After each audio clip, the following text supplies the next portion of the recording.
Ey xəstə könül dərdinə dərman tələb eylə, Gər can dilərsən yer canan tələb eylə. Çün xızr həyati əbədi bulmaq umarsan, Can təndə ikən çeşməyi heyvan tələb eylə. Ey bülbülü qudsi nə giriftarı qəfəssən, Sındır qəfəsi tazə gülüstan tələb eylə.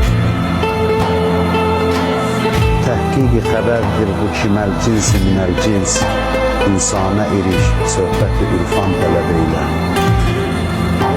Div ilə müsahib olanın dini xətadır, Zinhar ki saqın Adəm-i insan tələb eylə. Gər bəndə-i talibsən o mətlubu dilərsən, Fərmanə boyunsun, ulu sultan tələb eylə. Ərkansız olanlarla rəfiq olma nəsimi, Yol əhlimi gözlə, ədəb ərkan tələb eylə.